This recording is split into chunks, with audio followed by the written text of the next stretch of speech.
Hello everyone, I'm James Marsh. Thank you once again for joining us for another edition of Inside HR, the second in a new series of webinars from HR Review that explore, discuss and develop the latest trends and issues affecting HR and management practitioners. Today we're discussing shared parental leave in association with My Family Care, and I'm joined by an expert panel to help me do just that.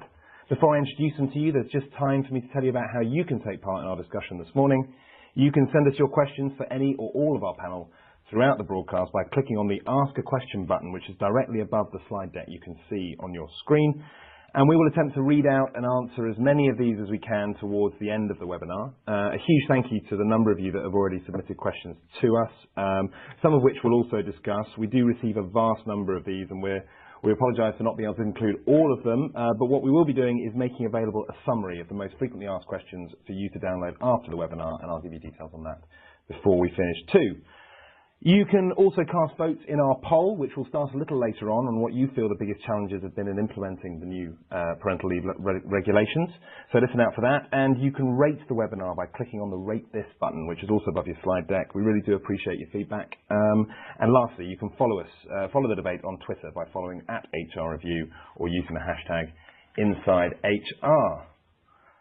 And so to our panel for this morning, joining me to guide us through the new shared parental leave system and provide expert insight into the challenges and opportunities it's presented to employers is My Family Care's own Jennifer Liston-Smith. Morning, Jennifer. Good morning, James. Great to be here. Morning, all. Great to have you here. My Family Care supports employers and employees to combine work and family through a range of services, from strategic advice through to coaching and backup care. Jennifer will be sharing some great research done by them, which benchmarks 200 companies and organisations in the UK who told them what their current benefit offering is, what they're planning on doing with SPL, and offering some best practice guidelines. More on that later as well. This morning we also present a pair of cracking case studies on how to implement shared parental leave from two of the UK's more prestigious and recognisable organisations. Firstly, we have Caroline Minashi, who's the Head of Diversity, Employee Relations and Engagement in Europe, the Middle East and Africa for leading global bank Citi. Thank you so much for joining us this morning, Good Caroline. morning. How are you doing? Good. Good. And we also have Emma Codd, who's the Managing Partner for Talent for a Big Four professional services firm, Deloitte. Pleasure to have you here, Emma, as well. Thank you for being here. Thank you. In addition to sharing their expertise throughout, Caroline and Emma will be telling us how their organisations have implemented and communicated shared parental leave. So, as you can see up there now, you'll see our agenda for today. The UK has trailed many of its European and Scandinavian counterparts when it comes to shared parental leave. In 2013, in a research study carried out by the TUC, the UK came bottom out of 28 European countries when ranked by the amount of paid leave they gave to new parents, but no longer. Expectant parents with babies born or adopted on or after the April the 5th last month, which was Easter Sunday, now have a choice in how they share their parental leave. Before we get into our case studies with Caroline and Emma and My Family Care's research findings, we're going to start with a little summary of the background case for shared parental leave and an overview of what the legislation actually entails. Jennifer, you're going to walk us through some of that? Indeed. Many thanks, James. So, as we know, it was introduced for babies born or children adopted from the 5th of April this year, so it's quite new, but it's already happening. The default position continues to be that one individual would receive the maternity leave or adoption leave that they would previously have had. So we think of shared parental leave as beginning a whole or reflecting a whole societal change, but actually the mother or the primary adopter still holds the key to converting and sharing it. Fathers or other partners retain the right to 2 weeks of ordinary paternity leave, and it's best to take that before converting the pot into shared parental leave, otherwise that disappears. Additional paternity leave, which was the previous way of sharing leave, ceases at this point. In order to be able to access shared parental leave, both partners in a couple, and that's quite broadly understood, it can be parents in surrogacy, it can be civil partners, of course, and many different styles of couple, but it is a partnership in which both partners need to qualify.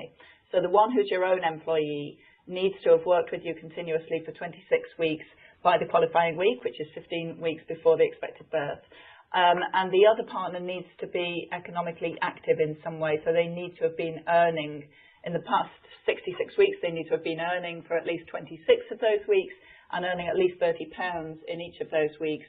So people who don't have a partner who's able to qualify for at least maternity allowance wouldn't be able to access shared parental leave as your employee. That's not just as an employee, is it? That earning can be through being... Self-employed, yes. It'd be very interesting to see whether, say, a dad who's got a partner who's not working, maybe encouraging the family to start a little business en route to qualifying for shared parental leave. I mean, it's, it's an interesting point that you are required to be economically active for this. So just another little bit about the overview. It is very flexible. I think that's the key thing that struck us all about this. You can stop and start it. So that's very new. It had to be taken within that first year, but can be taken in different dips. The partners can be at home together or obviously in alternating blocks of leave. So as long as the person who'd have the maternity or adoption leave has curtailed it, they've accessed that later part of their pot of 52 weeks to be shared. So the partner can be at home together or obviously in different blocks. They can request up to 3 periods of leave as long as they give you the proper notice each time, which is including 8 weeks notice and the proper declaration. And we're going to talk about those requests and how employers should be responding to those or can respond to those as well, aren't we? Yes, absolutely. Yes, because they can come in different ways, but essentially it's 3 bites at the cherry. And interestingly, a really interesting form of flexibility through an equivalent of keeping in touch days. As we know, so the old kit days. Exactly. Yeah. We have 10 of those through maternity and adoption leave currently. You can still have those, but once you convert into shared parental leave, each partner can negotiate up to 20 keeping in touch days as long as both they and the employer are open to that. And if they work for more than one employer, they can have up to 20 per employer. So it's very interesting how a partner who's perhaps not trying to have a long period at home with a child for a real kind of bonding period could access shared parental leave, have, 8 or 12 weeks, but work a couple of days in each of those weeks. So it's a radical form of flexibility within that first year of a child's life, potentially. Okay, so in terms of responding to those requests, we've got a little slide up on the screen there for you now about the response. So how should employers be responding to requests a separate box of parental leave? Absolutely. So the first 3 requests, or the overall 3 requests that you get, you cannot decline. You can't say this doesn't suit us. If the partners qualify, then they have those 3 goes. But within those, they can request discontinuous leave, and you may find this very worthwhile as an employer. It may really suit some big project launch that's going on during a baby's first year and so on for it to work in that way. But actually, if they request discontinuous leave, so, I'd like to work these 2 weeks on, these 2 weeks off, and so on, you have an opportunity to negotiate for a 2-week period during which you can either ignore their request, in which case they become able to take a single block of leave starting at that first point that they'd requested, or you can negotiate a different form of discontinuous leave. And if you can't come to an agreement during that period, the individual can withdraw that request, and then it doesn't count as one of their 3, so they can have another go at that. So in relation to looking at how you would approach discontinuous leave, I think there is a bit of best practice to be developed as an organisation, how we're going to do this fairly, because we hear again and again, My Family Care works with a lot of employers on how to do this area well in so many different ways. And a lot of what we hear is about managers being consistent and how that's the sort of holy grail really for many organisations. So, what's the organisation's approach to discontinuous leave generally? Will you let it be ad hoc, or will you look for a kind of consistent approach to that? And it's driven by whether you want to pull back and say, normally this isn't going to work, please don't ask, or whether you're going to say, well, actually, let's look at being as enabling as we can, but let's talk about it. Yeah. It's an ideal opportunity to say, let's have a dialogue. Yeah. We're going to get into the case studies with City and Deloitte a little bit later, but just in terms of specific about requesting the leave periods, have you already had experience of people wanting to request discontinuous blocks of leave? Well, so City, we have, and actually it's been fine. It's the one part of the policy and the planning that I think we were tearing our hair out about and thinking that's going to be so hard. I think a lot of HR but actually the reality is it's absolutely fine. It's all about conversations. What we are trying to do is sit down with our employees at the discovery stage and try and be really just grown up about what are you planning. It's helpful for us to understand what the entire first year might look like so that we're not dealing with different separate requests, and that's what we've achieved. We've had 5 applicants so far, and we've got another 25 in the pipeline, and that's the way that we're handling it, and it's been fine. Brilliant. I think now might be a good chance to introduce our poll for today, which basically asks about the challenges of implementing SPL. You can vote in the poll, as I said earlier, by clicking on the votes button at the top of your screen there. The poll is going to be which of the following issues represents the biggest barrier to implementing your shared parental leave scheme? 1, understanding the different pay options and how these impact the individual and the business. 2, communicating the SPL regulations and the new company policy that's followed. 3 is ensuring your policy complies with the new regulations. 4 is the administration of it, the practical, and the tackling of the individual cases of individual leave. And 5 is the cultural barriers to the acceptance of SPL. So you can vote on that for the next 20 minutes or so, and then we will close that and read you the results. So challenges we talk about a lot in HR. We talk about the challenges of new legislation. We talk about the panic that ensues in HR departments when new legislation such as this, which is quite wide-ranging and can be seen as complicated. We want to talk about opportunities as well, though. We want to balance that out. We're talking about how this is an opportunity for people as well, Jennifer, don't we? Absolutely, and I know that Caroline and Emma will have a lot to say on that side because you've been very much driven by the opportunity and doing the right thing and doing the leading thing as an employer. But actually, you know, to be fair to our HR colleagues, it is another thing to get right and to implement alongside pensions reform and everything else that has to be done. So it's a challenge in the sense that it needs all the systems in the background and it needs new conversations to be had. And actually, one of the things that increasingly comes up to us, and as Caroline was hinting about that sort of willingness to have conversations, it needs your managers to be ready when perhaps a guy comes forward and says, I'm thinking of taking 3 months off. The manager doesn't look around and say, oh, I didn't know we did that for Dad. Yes. So it needs that preparedness. And that can be a challenge, you know, and a lot of organisations are looking now at how do we produce guidance for managers at least, or a checklist to steer the conversation, or some awareness, some opportunity for managers to exchange best practice. So there are challenges on a technical level. There are potential challenges in relation to discrimination and so on that are on people's minds. But the Department for Business Innovation and Skills have made it very clear in their technical guidance and so elsewhere that you can operate a company maternity pay scheme separately from statutory shared parental leave. Actually, it's worth mentioning at this point, by the way, sorry to interrupt you, it's worth mentioning at this point that we are going to make available as an attachment. So if you look at the attachments button at the top of your screen, there will be not only some of the research from My Family Care that we're going to be talking about later, but also the book from the Business Skills Department as well, who contain it's a great book actually. They republished it with a load of frequently asked questions in there as well. So that's a really good resource. So by all means, go and download that from us as well. So yeah, sorry, Jennifer, going back to the challenges and opportunities. Absolutely. So the challenges are there. It's really important to be ready as a business. We've been very busy helping people get managers ready, get HR equipped to have those conversations confidently and so on. But I know when we turn in a moment to Caroline and Emma, we'll be looking at, how actually this is part of recognising a societal change that's going on, being an employer that is ahead of the game in terms of engaging. Well, let me just ask, Emma, was it when this was first broached at Deloitte, was this something that you viewed as a challenge or something that you viewed as an opportunity? No, we viewed it as an opportunity. We viewed, the challenges that have been referred to, I suppose the biggest one has been the communication. It's quite complex. Yeah. And actually trying to break it down into an understandable number of points for people who are not in HR. Yeah. So people who are very busy, in the field. Yeah. People who are managing people who are coming to them with requests like this. But overall, we view it as a huge opportunity. We employ 14,000 people in the UK. We do have a drop-off after, I think, like many other employers, particularly of working mothers. So, they'll come back and then we'll struggle, and we're working very hard to fix that. We see this as part of the fix.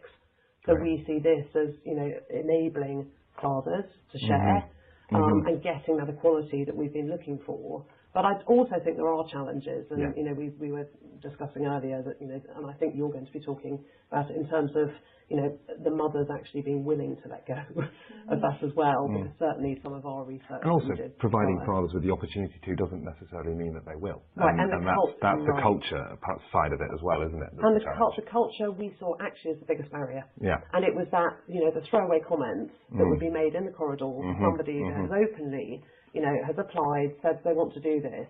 that we see as the most damaging. So we did a lot of work around that to make sure that everybody is on the same page and that nobody feels as though by wanting to take SPL that they will be seen as not being serious about their career. Great. So that's been a big message for us. Sure.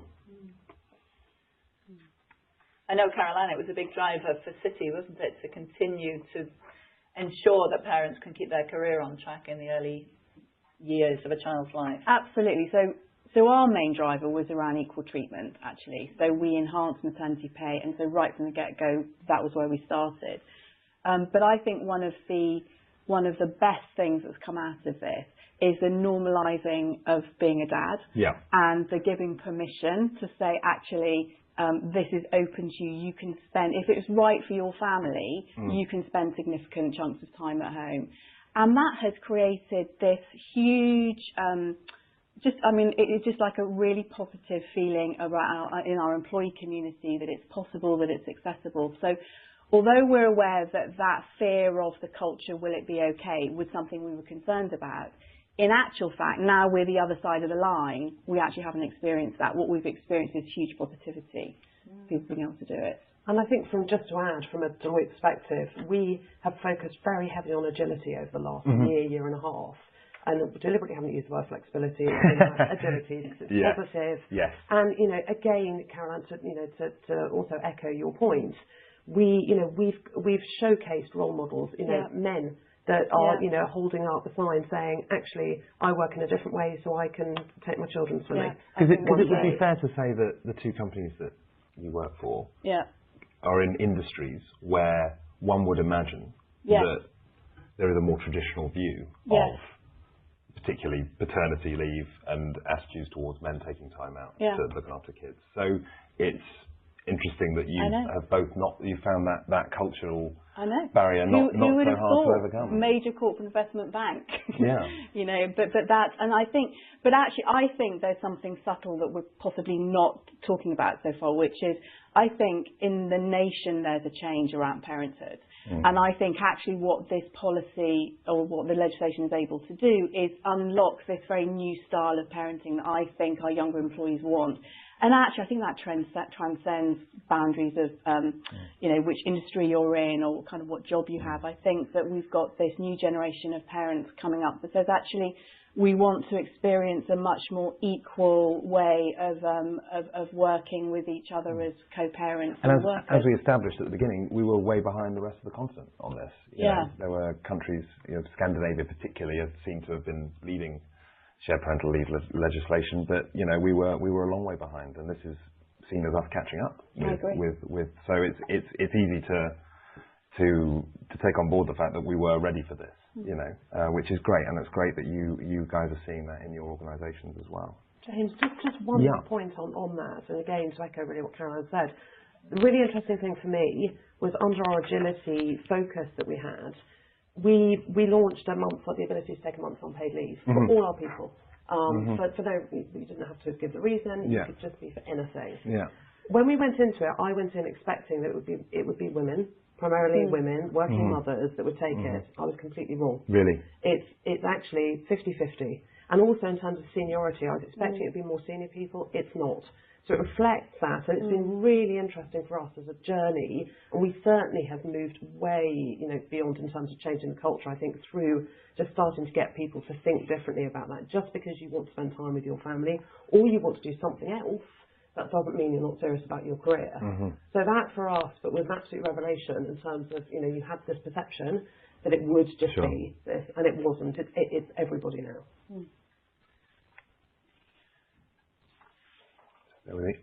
So before we move off your case study, so City and Deloitte, in terms of, and I think it's really interesting, your instant focus was about the culture. So that was in the planning stage something that you were worried about. You were worried about cultural barriers to the acceptance of this.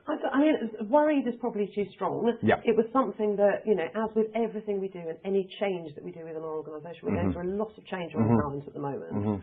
And, the culture is always, particularly with a partnership, it has its own unique culture.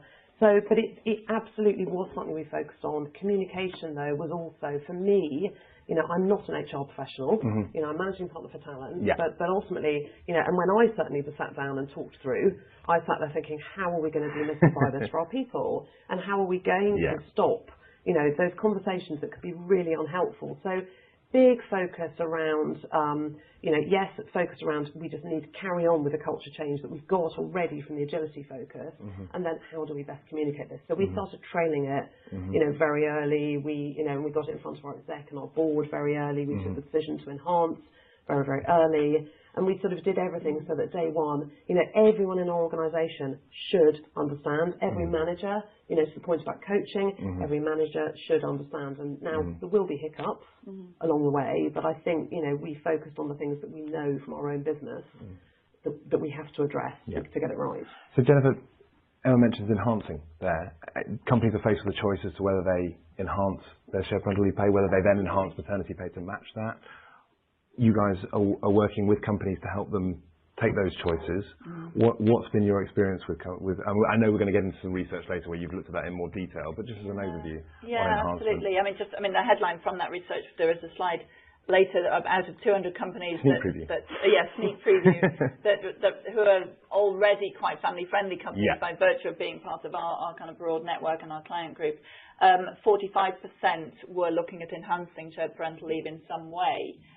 So obviously the rest are going with statutory. Some of those are very overtly saying we may keep open the door to enhancing in the future, but it's a wait and see because we can't gauge what the appetite will be. Of course, we can surmise that the appetite will be less if it's not enhanced because people will feel that financially it's quite hard to take. Because if you don't enhance it, then people receive statutory pay, the 6 weeks of more enhanced pay at 90%, but then the rest of the period of 39 weeks is only going to be enhanced at just under £140 at statutory pay.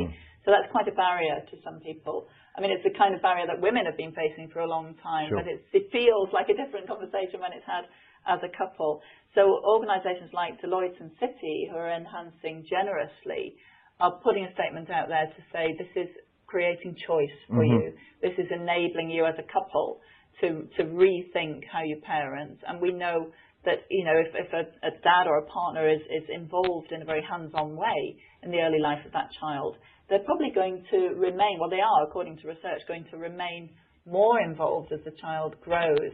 And so all of these crazy arguments that we women let ourselves get into about men not pulling their weight at home, which is partly to do with us letting go, could be helped by having that partner more hands-on in the early stage. But as Emma hinted earlier, there are quite a few women who don't want to let go of that leave period. But if the employer is enhancing it, it's more on the table for debate. And I know, Caroline, that was a very strong principle for yourselves, wasn't it, to match the maternity It was a really pay. strong principle. Just to counteract slightly this women not giving it up, we were working for a year before the policy launched, so we did a ton of work. One of the things that we did on that was we surveyed all of our employees who'd taken either maternity or paternity leave over the last 3 years. A huge 5% of our people become new parents, so quite a large database.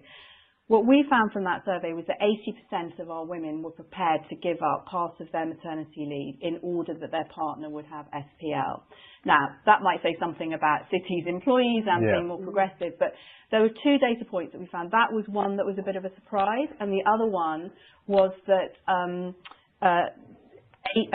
let me just get this right. So 2/3 of our dads were eligible for SPL, and that there was a far greater majority, 30% of our dads say they would be interested in taking up some kind of SPL provision if it had been available, which far exceeds the government recommendation. The government was thinking about sort of 8% of dads might be interested in.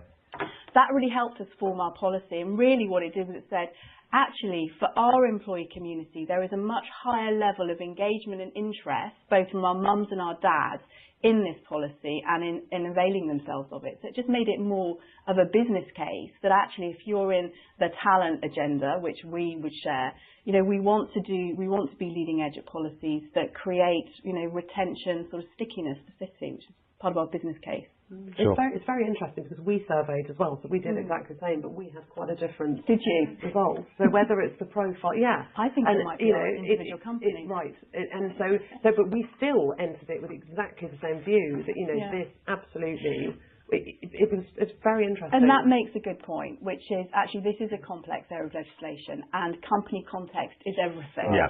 So I think for the people who are listening, and for Emma and I, as practitioners, you have to think very carefully about the commercial context that you sit in and find the right landing place for you. This is not a cookie cutter, one size fits all approach. Sure.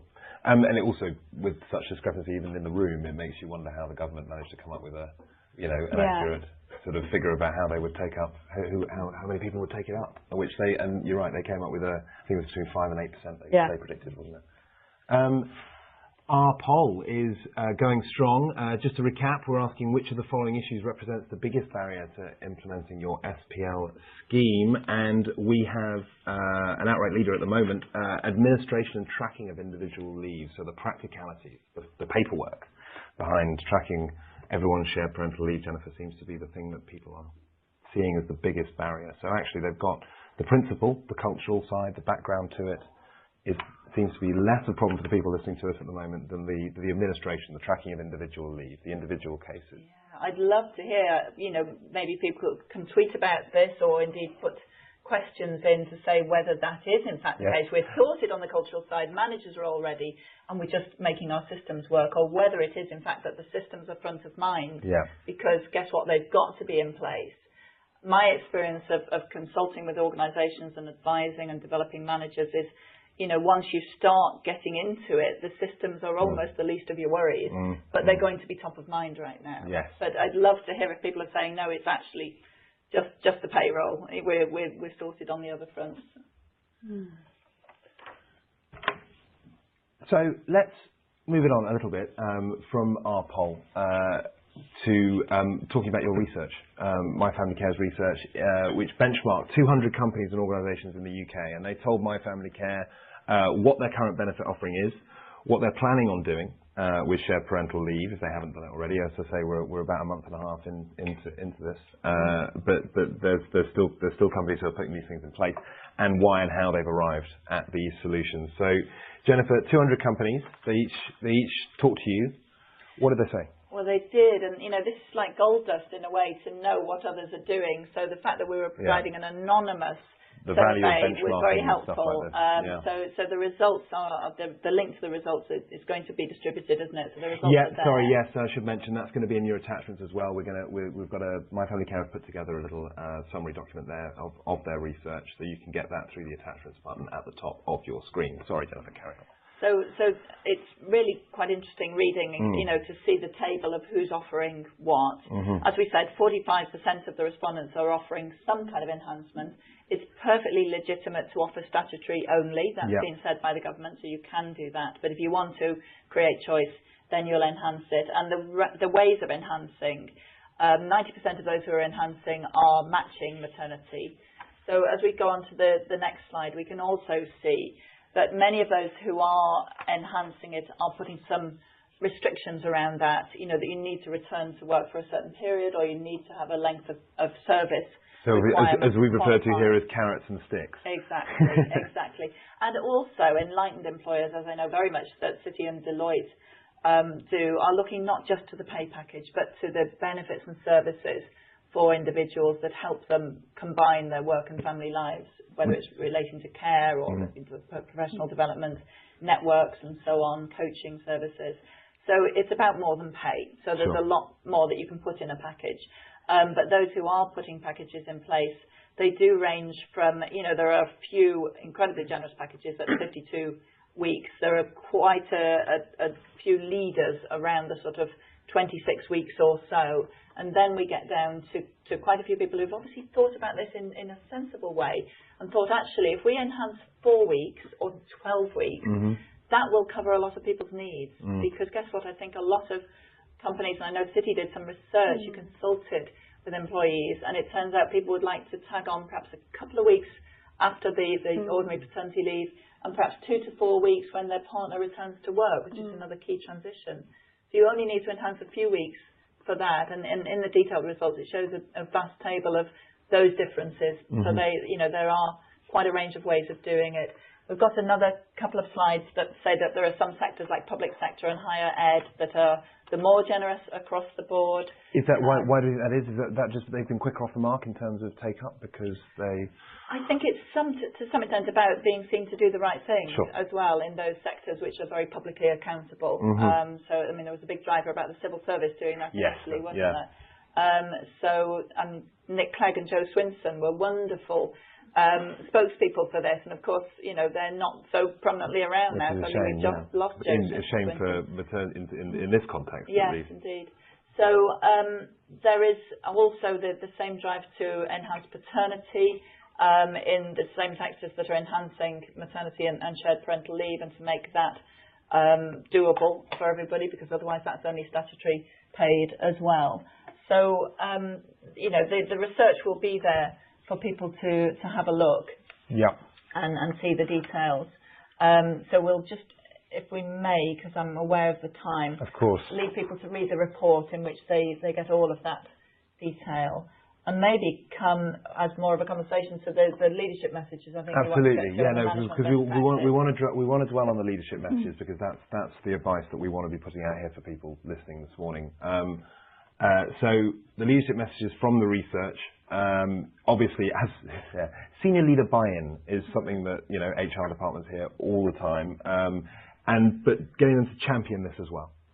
Absolutely. I mean, it's something that we see again and again, and we hear from HR people, you know, I can do much more if I've got a senior leader, a champion, a public figure, you know, those lovely images that Emma was talking about earlier of people holding up a notice saying, you know, I can take my children swimming because I work in an agile way. It's fantastic. It really makes things happen. And where people, as Caroline and Emma are also finding in City and Deloitte, where people are putting themselves forward, actually embracing those as case studies, I think that's something that you've put some emphasis on, isn't it? Yeah, so from a city perspective, actually I'm quite pleased to see I could tick most of these things on the list. Communication has just been critical, and we've basically communicated on a ton of different channels. So whether it's our own internal social media, you know, the very formal policy stuff, but actually probably some of the most successful communication we've had. We've got the sort of soft launch communication, this profiling, you know, our real employees with real stories. So, for instance, just recently we've invited a couple of our dads who are actually just on ordinary paternity leave, but just to blog from paternity leave what their experience has been, and particularly when they're first back to work in terms of and how they found that. You know, gosh, you know, I didn't sleep last night, but I'm back from my 8:30 call. And they're not all tales of misery and woe and lack of sleep. And blogging about the experience of being supported by their team. Yeah. So, you know, this thing about normalising the experience, like I can't overstate that enough, but I think what I found as a practitioner is you can't rely on those very traditional, we produce the policy, we communicate the policy, so there you are, you all know. Yeah. You have to do so much more, and it's really about meeting people at the point of their understanding, right, and having conversations and being open to managers that are thinking, how on earth am I going to make this work? And so I have found it to be a highly sort of relational piece of work, actually, as we take our managers and our employees on this journey to say, do you know what, this is where we're going, it's going to be okay, and we're all going to get there. So that's been my experience. Okay. And from a Deloitte perspective, it's exactly the same. It is the storytelling. And you know, I mean, obviously we're in early days of shared parental leave, but we absolutely are planning to, you know, really wave the flag where people are comfortable for us to do that. So, you know, and to get them again to tell stories. And we've been doing that around the agile working side of things. I suppose the most interesting thing for me, and it comes back again to what you've just said, Caroline, is when we launched our time out, so the month's unpaid leave, people just were quiet and didn't do a lot. When they actually started to see some of the senior role models who took it, the application floodgate opened. So it is about making sure that you see these role models, that they're out there, their stories being told, that they're successful, and that they're showing that actually family are important, this is what they're doing, they're still successful, and they're shouting about it. So again, it's critical for us.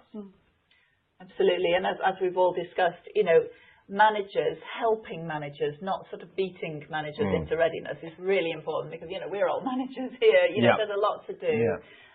So it's about providing resources and tools for managers.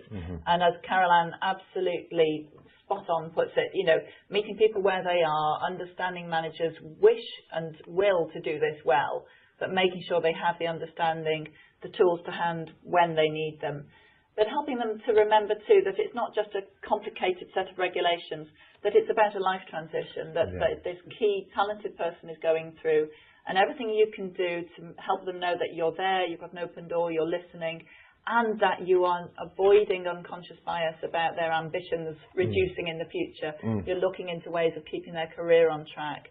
These are key messages, whatever type of parental leave. And brings huge benefits to the organisation as well. One of the things that was really helpful for us in our planning for the policy bit was we surveyed our parents, but we also surveyed managers, because one of the things that we wanted to be very clear about was how were they going to manage the leave period and also run a commercial organisation, right? Because at the end of the day, hugely positive piece of legislation.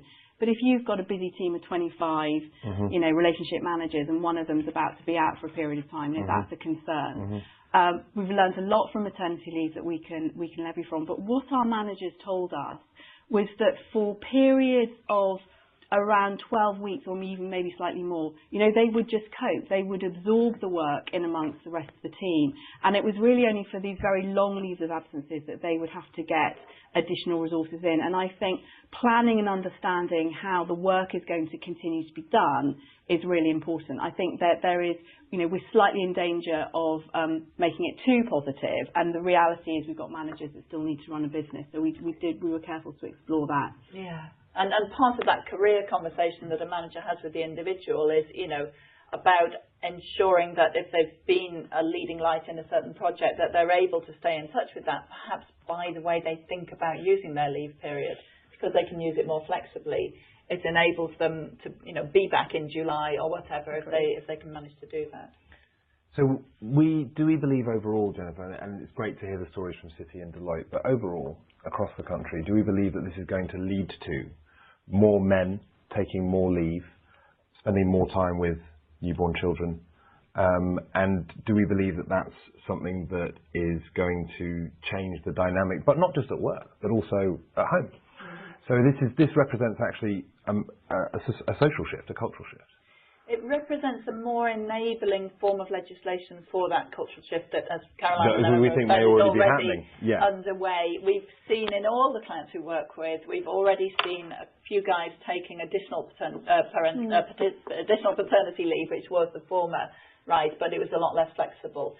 So there will be pioneers. They need to overcome, you know, the reticence that Emma referred to, seeing at Deloitte when there was that month's leave that was made allowable. People may not wish to be the first person to put their hand up, but once it begins, I think it will snowball and it will reflect, as Caroline says, Generation Y has a different view of how work and life fit together, and this is the opportunity for that to come into play. And I think, I mean, and I absolutely agree. I think it's going to take time. Yes. And in terms of what we've seen, in process. terms of where we've moved as Deloitte, in terms of our culture, where I truly believe we have an agile culture now, and I probably wouldn't have said that 2 years ago.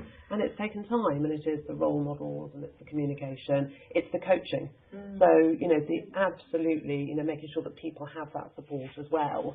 And to me, you know, SPL has always been one element of an overall approach that we absolutely have to keep driving through to change. Okay, so we're going to move on to some questions that we've had in, also some ones that we've had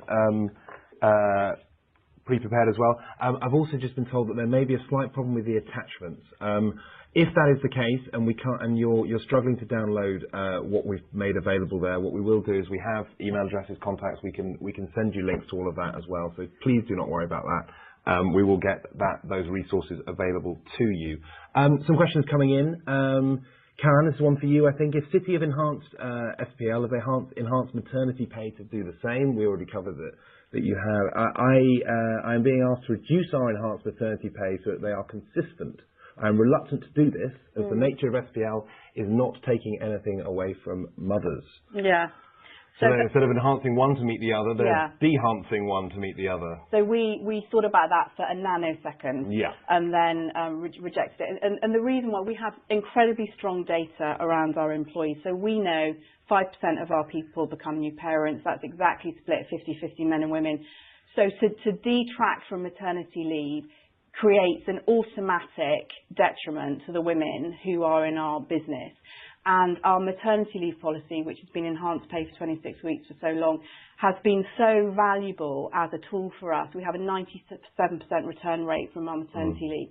So that was a no-go area. So the idea of making it more affordable for shaving off a bit of maternity leave, which I think sometimes is subtext to this, was we didn't go down that route at all. And that reflects one of the questions that we had in earlier as well, which is up on your screen now, which is what are the pros and cons of matching occupational maternity and adoption pay to employees taking shared parental leave. 90% have decided when they've enhanced SPL from your survey, that they've enhanced their maternity pay as well. Well, that they've matched them. maternity pay, and there's a minuscule number that would be reducing maternity leave in order, maternity pay in order. So it would be interesting to know where that question is coming from, but yeah, they are very much in the minority, obviously. And I would say, I mean, for some organisations, the risk of enhancing shared parental leave to match is if you have a large male population, you could end up with a bigger budget for this. But I think the smart thing to do is to consult with your workforce and say, if we were doing this, how are you likely to use it? And you may find that people are likely to use it in those small patches of a couple of weeks here and there, and the budget may not be the huge floodgates that people fear. Okay, Deborah, who's an HR advisor for a consumer drinks brand, is talking about how does the sharing of shared parental leave work in practice between employers? And we don't go too much into the depth of the regulation, but it's worth, because obviously we're talking about two people instead of one, we're talking about relationships obviously between different companies. How practically, Jennifer, is that working? Do the companies have to speak to each other? Well, the good news in the technical guide from BIS, which is really helpful, the good news is it's light touch. So HMRC is not going to come after you as an employer. You may, if you wish, ask for details of the other employer and contact them if you wish, but you don't have to. You need to ask the couple to make their declarations about eligibility. You need to ask the couple to let you know how they're going to divide the leave. So it's important you get their report on how they're dividing both the statutory pay and the 52 weeks of leave, the 39 weeks of pay and the 52 weeks of leave between them. And as long as you've done that and you've got those records and those signed declarations, then HMRC would be approaching the individual if they thought there'd been any fraud rather than the employer. So, in terms of that, there is no worry on the part of employers. It's up to you if you wish to find out more from the other. Okay, just a few minutes left. We're just going to cover a couple more questions. Anna, an HR advisor from a law firm, how can a mother avoid losing her upper rate statutory maternity pay when she wants to go on to SPL? Obviously that's assuming that they don't pay the same. So that's a choice that they have to make as to whether they take the one or the other.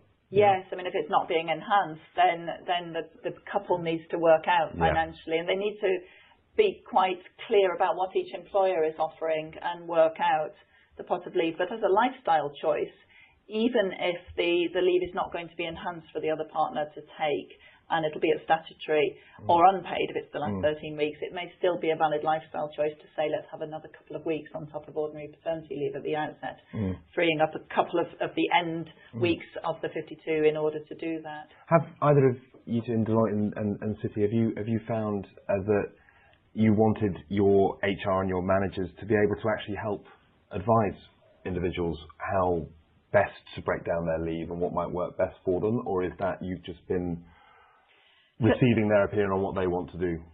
Either. So we have found, a couple of practical things. We have one dedicated HR policy person who has been helping our now 30 employees with, and actually the most important bit is people just want to understand what's right for them, what are their options, and that takes time. That's a relational point. So we have found having one person who becomes a real subject matter expert is incredibly helpful. Our other HR colleagues and our line managers have an understanding of the policy, but actually the most important thing is that they signpost the individual to this subject matter expert. And that's what we found useful, because people want to explore all the options before putting in a formal request. And I would say that goes over us. We have one individual. We have the HR business partners and advisors who absolutely know what they need. But definitely it's that advice that comes from that one person, albeit that we emphasise that it's down to the individuals, again, to have that conversation with each other. Yeah, it's their choice. It is their choice, but it's making sure they really understand what we do offer. We're just scrolling some, we've only got a couple of minutes left, we're just scrolling some of the questions across the screen for you now. And like I say, they will be available to you afterwards. But one question here, which is from Philip, who's a UK HR policy advisor. How are companies managing the administration of knowing that the baby has been born or placed? And actually that brings me on to a question that I have, which was, babies don't work like clockwork, I am told. They come early, they come late. How easy are you guys finding the variable, the dates that, you know, babies can come weeks early, weeks late, and planning that and administering that? Yeah, I mean, I'm sure Caroline and Emma would add on, you know, how you want to be enabling as an employer. Yeah. But technically speaking, there are a couple of things. Firstly, there's 8 weeks notice before a block of leave, but if a baby comes early, the BIS guidelines say you need to waive that. Yes. You cannot expect people in the delivery room to be filling the forms in. So that gets waived, and they are to tell you as soon as is reasonably practicable at that point. That word reasonably again. Exactly. But the second point to say here is that the first 2 weeks are going to be compulsory maternity leave or adoption leave in any case. So it's not as if SPL is going to kick in the moment the baby is born. So there is a little bit of a buffer there, or 4 weeks in a factory setting of compulsory maternity leave. Have you had any experiences of issues around massive date changes where the managers have had to leap into action? I just think you just need to use common sense. Yeah. And the reference point is, what would you do for maternity leavers? That's a good place to well, start. and that's worth establishing, isn't it? It's the same way as you would have treated it under maternity and the leave. other thing I'd say is that something the city approach is high trust in our employees, right? We want self-certification. We're not and that's maybe the admin issue, that we're not contacting the other co-employer, and proof of baby's birth, I think we take it on trust that somebody's not going to fudge that one. So it's high trust. Exactly as the same from us. And we did actually have these conversations when we were planning for this, and sat there saying, why are we even having this conversation? We trust the people that work for us. Yeah. Let's leave it at that. Yeah. Common sense approach. So just before we go, we're running towards the end now. Just before we go, I just want to tell you about some follow-up and further resources we've got for you. You've heard about the resources. I've already told you about those. If you are having problems with the attachments, please don't panic. Leave us a comment or a question, and we will make sure that those are sent out to all our subscribers. We've obviously got your email addresses, so we'll send out links to those resources for you. In the meantime, you can also go to myfamilycare.co.uk, and they have a range of SPL resources designed for HR professionals, which are free to download there.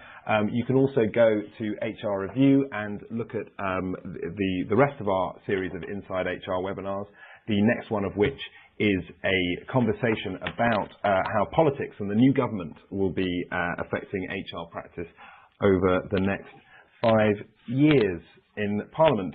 Thank you so much for joining us today. We really hope you found the webinar interesting and informative. Please do rate it, forgetting the fact that you couldn't download the attachments, obviously.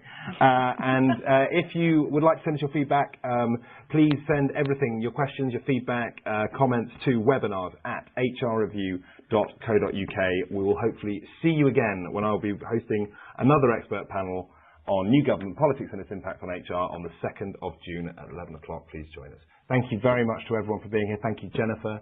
Thank you, Emma. And thank you, Caroline, very much. Pleasure. Thank you, James. Thank you all. Great pleasure.